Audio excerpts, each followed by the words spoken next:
Hello guys, nandito po kami sa Barangay Magsaysay, Aliagan, Nueva Ecija. Nag-roll ng lampalay na gagamitin sa pantanim. At ipagtatanim po ito ng riding transplanter ng RGS ng bayan ng Aliaga. Yung pagaganda lalaki ng mga boss ko. Yan po yung mga boss ko. Yan po si Abin. Ayun, dalawa pa rin nakapula. Ito maganda lalaki, oh. Itong nakatalikod na to. Ayan po yung mga punlang palay na aming tatanim. Ayan po, binibilo po namin isa-isa. Ayan po. Magyari po nga na yan, ibilot, isasakay po doon. Sasakay po doon sa trolley ng traktora. Ayan po ang mga punlang tatanim.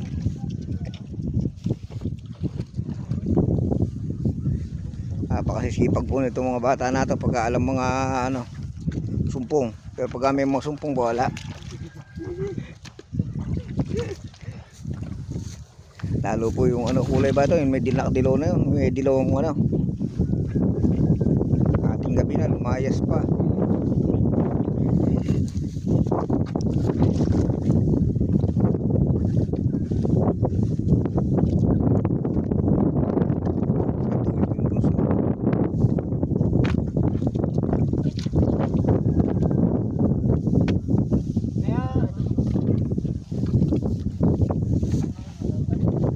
Magbubukid lang po ang pupuso dito sa aming ginagawa na ito. Nakakaintindi at nauunawaan ng aming mga ginagawa.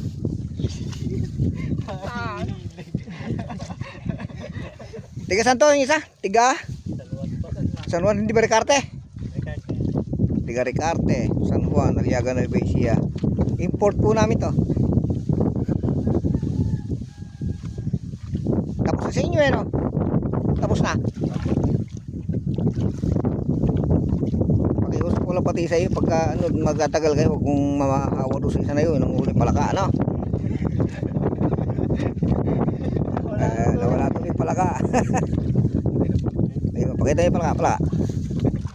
Ayun, naggagawa pa sa palaka. Wala na. Ako to ikaw, palaka na lang, pinawalan pa. Hindi mahuhusok. Alam ko pipilitin yung baka kami palat yun. Pakita mo yung palaka mo. Yung palakang native. Palakang bukid daw po. Hindi, lahat ng palaka sa bukid nakatira. Hindi mo may palakang Araneta, yung sabi palakang Mindoro. May lason. Oh.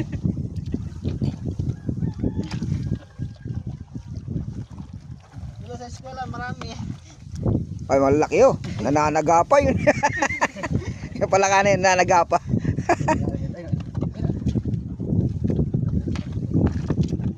Ala, pag kasi madam ang nanghingi, hindi kayo makakatanggi talaga ron. Mamaya tabi mo, pulutan natin yan. Oo, sige. Alam problema, sige. Walang kabagay-bagay yun. Papainumin niyo ba ako? Ha? Ha? 4, sige.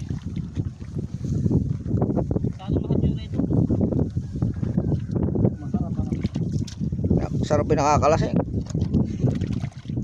Pero hindi sa punla.